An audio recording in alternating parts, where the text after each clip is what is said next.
Hey Internet, it's RJ. Welcome back. Thanks for tuning into this show today. Now, today's episode, we're going to take a deep look at the Robinhood Gold Card. That's right, the brokerage of fame or infamy, depending on how you look at it, now has a credit card, and we're going to break it down, of course, tell you how this card works, what you need to do to get it, some strategies, and of course, come out on the other end, figure out if this card is worth a slot in your wallet or not. So, of course, if that sounds interesting to you, then go ahead, press the subscribe button, and let's get to work.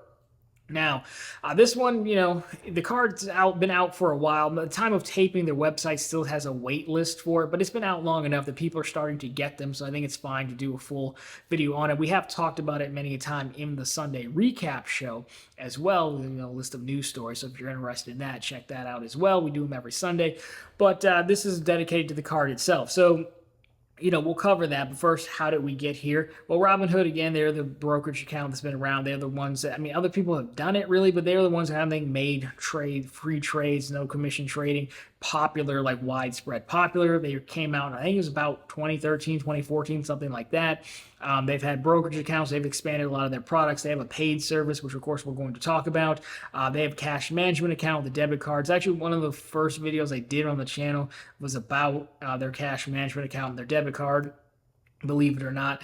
So they've been expanding a lot. And as companies generally do, financial companies and fintech companies, they want to expand into lending. And the way Robinhood did that was not only with a credit card, obviously, but they purchased X1. Now, we've done a whole video on X1 in the past. X1 was a company that was doing, obviously, a credit card, but they were focused on alternative methods of approval, which really meant, like, hey, we'll consider other things besides just a credit pool, like maybe, your income, for example, things like that. We'll try to get more people approved. They had some high earning rates. Their redemptions were a little bit weird, but they were the company who went really hard into the metal credit card. It was a full stainless steel card. Their website had a drop test to make the sound and everything, which is actually, it sounds silly, but you'd be surprised how many times on these credit card videos I get asked, is it a metal card? So it was actually a smart move. So anyhow, to get into the jump start there, push into credit cards, Robinhood bought X1 for about $95 million in cash.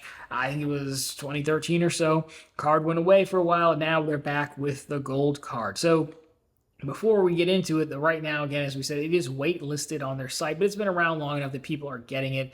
And you probably know about this because when it launched, Robinhood did their whole marketing material went into if you got enough people to sign up for Robinhood Gold, then you yourself would get a actual gold credit card, which is kind of cool. I'm not famous enough to get one. I only really push links if the other person gets something for it. So we didn't push links now that I'm actually that famous. But they did send them out. Hey there, Dave. It was probably the best edited credit card channel out there. I think he has one, so you can check that out as well. But anyways, a lot of people heard about it from that. This card is actually stainless steel, like gold covering or plate. I wouldn't even say if it's plating, it's just colored gold, right?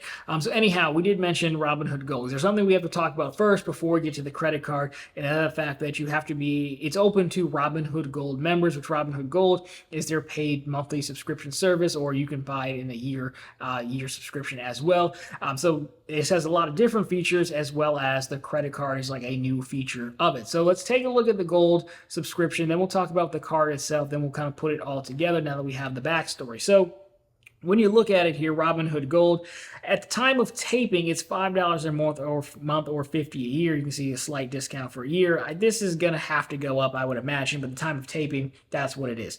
So what you get is 5% interest on your uninvested brokerage cash with a cash sweep. So they sweep it into other accounts. You get 5%, which is not terrible, not the highest ever, but it's certainly respectable. Bigger instant deposits, which means you send money over to fund your Robinhood account. They grant you access to more of it faster before the transaction actually settles. Professional research from Morningstar, level 2 market data from NASDAQ. Your first $1,000 of margin borrowed is interest-free. 1% deposit boost on new eligible deposits. 3% IRA match on eligible contributions to your Robinhood IRA. Now, again, there's a link down there to go over gold. There's a lot of asterisks to go with these, so if you're interested in it, it's definitely something to take a look at more in depth if you're interested in any one of these. Have not used the service myself. This is, again, just meant to serve as an overview, because the ninth perk of this would be access to the gold card itself. So if we take a look at that, here's what we get. And of course, it is a nice looking card.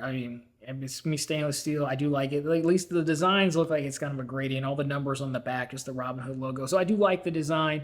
The card, it's a no annual fee, but again, it does require Robinhood Gold subscription. I don't know what would happen if you had the subscription, got the card, then canceled the card. I imagine you wouldn't be getting 3% anymore.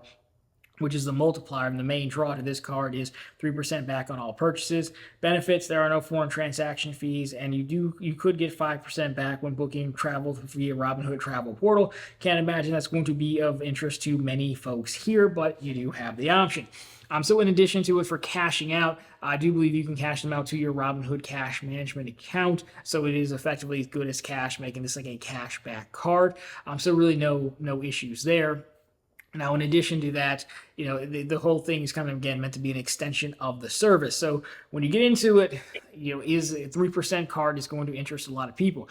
There's not too many 3% cards out there that are uncapped. There was one called like AOD. It was a credit union card. It was 3% uncapped. They killed it. They brought it back. Now it's like 3%, but it's capped at like $1,500 to spend a month. Still a lot, but it's capped. So to have an uncapped card gets a lot of people's attention. So I think this breaks into a few different lanes, right? I think this is very analogous to cards like the Amazon Prime card, which I happen to love.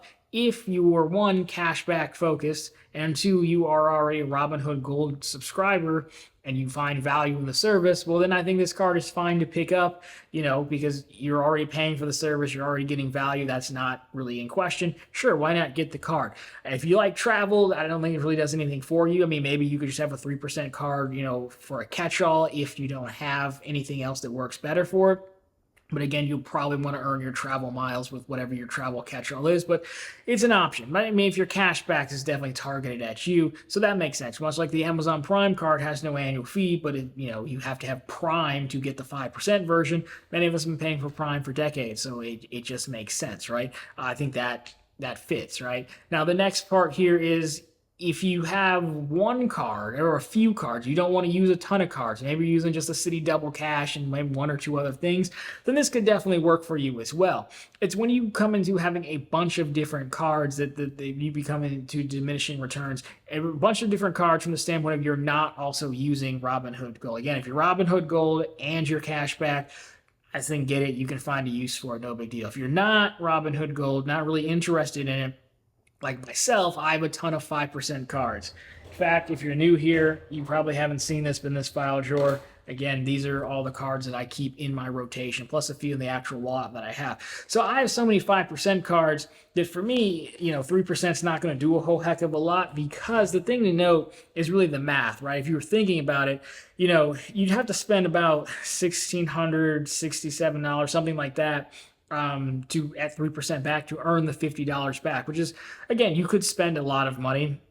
I mean, it's not so much, that's not really that much money, I guess, but you could do it. Or you could just get a 2% card, not have to spend that much. And if you've got all your spend allocated over a bunch of different credit cards, well, then, I don't think it becomes worth it. The other thing to note is a lot of use cases people like is to pay taxes, large tax bills, the large bills that we have to pay in general, because tax payments have a 2%, 2.8, 3% processing fee.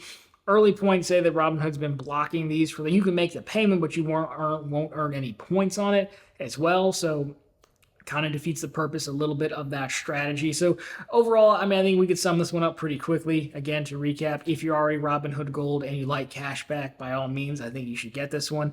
Even if you're traveling, it could be some benefits. If you're not Robinhood Gold, but you use a few different credit cards, like one or two, this could still have value for you. I've also heard folks say, hey, there's a play to, take that $1,000 of interest-free margin, invest in something super safe, and then that could pay for the annual fee. If you're not already using Robinhood and doing that stuff, that's probably going to be beyond the scope of what you want to do.